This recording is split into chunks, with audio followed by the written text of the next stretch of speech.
क्योंकि तामीर इजी है। अस्सलाम वालेकुम नाजरीन, मैं हूं आपके साथ सारा परवेज। नाजरीन, पानी अल्लाह की एक नेमत है। इसको मानता तो हर कोई है, लेकिन इसकी कदर कोई नहीं करता। यही वजह है कि दुनिया में पानी की किल्लत होती जा रही है। लेकिन पाकिस्तान उन ममालिक में से जहां इतनी ज़्यादा बारिश होती है कि अगर इन बारिश के पानी को प्रॉपरली स्टोर किया जाए तो ना तो सिर्फ हम इस नेमत को ज़ाया होने से बचा सकते हैं, बल्कि इस पानी को यूज़ करके, इसको फिल्टर करके पानी को पीने के काबिल भी बना सकते हैं। नाजरीन, आज तामीर के प्लेटफॉर्म पर जो हमारे साथ गेस्ट मौजूद हैं वो हैं हबीबुर रहमान साहब।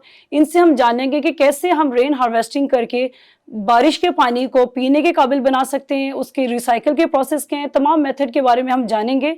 अस्सलाम वालेकुम sir, welcome to the show. वालेकुम सलाम। सर, पहले हमें ये बताएगा, ये रेन हार्वेस्टिंग जो एक प्रोसेस है ये कैसे किया जाता है? बेसिकली ये वो प्रोसेस है जिसके ज़रिए हम अपनी रूफ टॉप्स, कोर्टयार्ड, टेरेसेस वगैरह से पानी को इकट्ठा करके पाइप्स के ज़रिए हम इसको या तो अंडरग्राउंड वाटर टैंक में इकट्ठा करते ठीक हैं है। या फिर हम इसको रिचार्ज पेट में जाके ले जाते हैं, जिससे सही। हम फर्दर इसको यूटिलाइजेशन के लिए मुख्तलिफ तरीक़ाकार हैं, हम इसमें इस्तेमाल कर सकते हैं।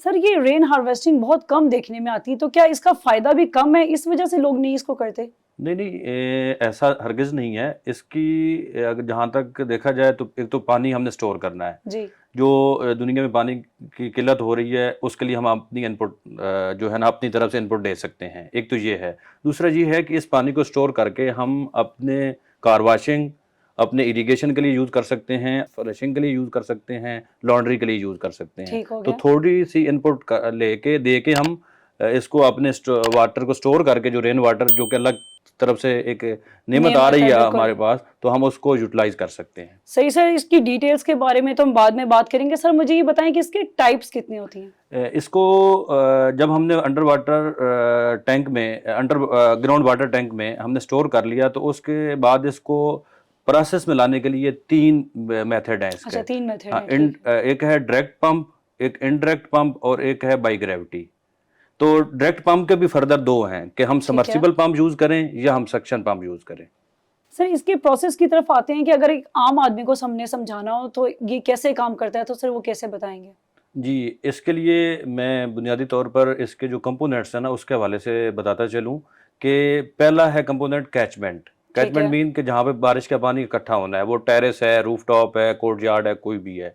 फिर उसके बाद दूसरा कंपोनेंट है मैश, यानी हम अच्छा। मैश लगा देते हैं पाइप से पहले कि अगर कोई डर्बीज है, कोई सॉलिड वेस्ट है, तो वो वहीं पे रुक जाए ताकि हमारे पाइप के अंदर ना जाए। ना जाए, फिर ठीक है। नेक्स्ट है ट्रांसमिशन लाइन, यानी पाइप्स, जो कि हम अपनी कैचमेंट से नीचे अंडरग्राउंड वाटर टैंक में हम लेके जा रहे होते हैं, जो स्टोरेज टैंक है उसकी तरफ हम लेके जा रहे होते हैं। नेक्स्ट कंपोनेंट है इसका फ्लशिंग वेल्व। वो फ्लशिंग वेल्व हम यूज़ करते हैं ताकि जब बारिश फसली हो तो सही। हम पहले एक दफ़ा उसको फ्लश कर दें, ताकि कोई अगर कोई सॉलिड वेस्ट है भी सही तो वो ड्रेन हो जाए, वो हमारे अंडरग्राउंड वाटर जो स्टोरेज टैंक है उसमें ना जाए। फिर है इसका अंडरग्राउंड स्टोरेज टैंक है। ठीक है। फिर उसके साथ इसके पंप है। अगर हम डायरेक्ट मेथड यूज़ कर रहे हैं तो सबमर्सिबल पंप या जो दूसरा है सक्शन पंप, वो हम यूटिलाइज करते हैं। बेसिकली होता क्या है कि जब कैचमेंट से पानी नीचे आता है तो वो स्टोर हो जाता है, तो फिर हम ठीक है। उसको पंप के ज़रिए या छोटा सा कोई फिल्टर लगा के हम उसको अपने फर्दर, अगर हमने ड्रिंकिंग के लिए यूज़ करना है तो हम एक प्रॉपर फिल्टर लगाएंगे, सही। उसको ड्रिंकिंग के लिए यूज़ करेंगे। नहीं तो हम इरिगेशन के लिए, अपनी कार वॉशिंग के लिए, WC के अंदर फ्लशिंग के लिए और लॉन्ड्री के लिए यूज़ कर सकते हैं। अच्छा सर, इस पूरे प्रोसेस में जो पाइप्स हैं वो कोई खास किस्म की यूज होती हैं?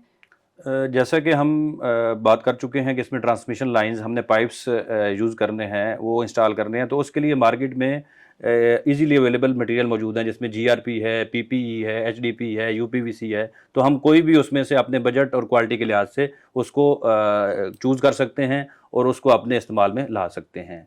तो सर, ये जो पाइप्स है इनको हम सेपरेट रखेंगे फ्रॉम द अदर जो हमारी ड्रेनेज की पाइप्स हैं? हाँ, ये मैं बिल्कुल एम्फसाइजली बता दूं कि जो कि आमतौर पर नहीं होता, जिसको सही। होना चाहिए। हम आमतौर पर हमेशा अपने जो ड्रेनेज है या सीवरेज की लाइन है, हम अपने रेन वाटर को उसमें ही डाल देते हैं। ठीक है। तो इसको हरगिज़ ऐसा नहीं करना चाहिए। हमें रेन वाटर की अलग से लाइन बिछा के अलग से लेके अपने स्टोरेज टैंक, अंडरग्राउंड जो स्टोरेज टैंक है, जो रेन वाटर के लिए हमने यूज बनाया स्पेशली, उसमें हम आके उसको साथ में उसमें कनेक्ट कर दें ताकि हमारा जो रेन वाटर है वो हम उसको बाद में इस्तेमाल में ला सकें। तो सर ये रेन वाटर को हम यूटिलाइज किस तरह कर सकते हैं? इसको हम बेसिकली जो मेन इसके यूटिलाइजेशन है वो 4 हैं। ठीक है। एक तो हम इसको लॉन्ड्री के लिए यूज कर सकते हैं, ठीक। फ्लशिंग के लिए यूज कर सकते हैं, अपनी कार वॉशिंग के लिए यूज कर सकते हैं, इरिगेशन के लिए यूज कर सकते हैं, और अगर हम एक अच्छा सा फिल्टर लगा लें तो हम इसको ड्रिंकिंग के लिए भी यूज कर सकते हैं। सर आप मुझे ये बताएंगे, जब हम इसको इंस्टॉल कर रहे होते हैं तो क्या गवर्नमेंट की तरफ से कोई फिक्स स्टैंडर्ड्स हैं इसके लिए? बिल्कुल, मैं अगर बात करूं स्टैंडर्ड के लिहाज से या रेगुलेशन के लिहाज से, तो एलडीए का रेगुलेशन है 6.6.6। उसके अंदर ये इम्फसाइजली इसी के ऊपर रेन वाटर हार्वेस्टिंग के ऊपर बात करता है। अच्छा, उसमें उनके ना 3-4 पॉइंट्स हैं। एक तो ये है कि उन्होंने मैंडेटरी कर दिया है कि हर घर के अंदर जो भी घर बनेगा, चाहे वो 5 मरले का है, चाहे वो 15 मरले का है, चाहे वो 1 कनाल का है, तो उसके जो रूफ टॉप हो उसको आप as a rain water catchment बनाएं, ताकि इस तरह से बनाएं कि रेन वाटर वहां से हम इकट्ठा कर सकें।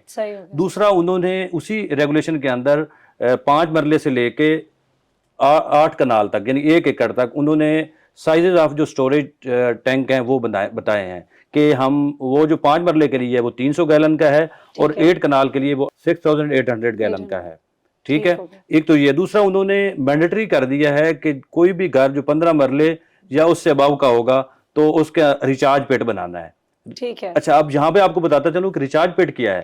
रिचार्ज पिट बेसिकली हम उसको यूटिलाइज करते हैं अपना जो अंडरग्राउंड वाटर टैंक है उसकी क्वालिटी को इंप्रूव करने के लिए और क्वांटिटी एनहेंस करने के लिए। ये हम अपने घर के अंदर नीचे अंडरग्राउंड अपनी स्ट्रक्चर जो हमने बनाया है, जो फाउंडेशन है, उससे हम तकरीबन 100 फीट दूर पे बनाना चाहिए उसको, और उसको हम अपनी जो स्लिट है नीचे, जो अंडरग्राउंड वाटर जो है उसकी जो ऊपर वाली सतह है, जहाँ स्लिट होती है, रॉक्स वगैरह होती हैं, वहां से तकरीबन 1 फुट या उससे कुछ ऊपर हम उसकी डिगिंग कर लें। डिगिंग करने के बाद वहां पे हम अपना ये रिचार्ज पिट बना दें।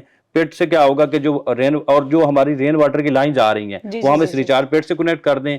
ये क्या होगा कि रिचार्ज पिट वो परफोरेटेड होता है बेसिकली ना, ये कि उससे नीचे ये जो अंडरग्राउंड हमारा जमीनी जो पानी है वहां तक ये परफोरेट होके, यानी कि प्यूरिफाई होके वहां तक पहुंचेगा। उसके साथ एक तो उसकी क्वालिटी भी इंप्रूव हो जाएगी, जो अंडरग्राउंड हमने पानी बाद में ड्रिंकिंग के लिए इस्तेमाल कर रहे होते हैं अपनी बोरिंग के जरिए या मोटर के जरिए, मोटर के जरिए। हाँ, तो एक तो उसकी क्वालिटी भी इंप्रूव हो जाती है, दूसरा क्वांटिटी भी इनहेंस हो जाती है। और यहाँ पे एक और चीज बताता चलूं कि एक रिचार्ज पिट से दूसरे रिचार्ज पिट एलडीए या वासा की तरफ से ये रेगुलेशन है कि वो तकरीबन 100 मीटर का डिफरेंस होना चाहिए। यानी अगर एक ही लाइन में घर बने हुए हैं तो हर घर अगर बना रहा है अपना रिचार्ज पिट, तो उन 2 रिचार्ज पिट के दरमियान डिफरेंस जो है, डिस्टेंस जो है, गैप जो है, हाँ, डिस्टेंस जो है वो 100 मीटर का होना चाहिए। जी sir, thank you so much.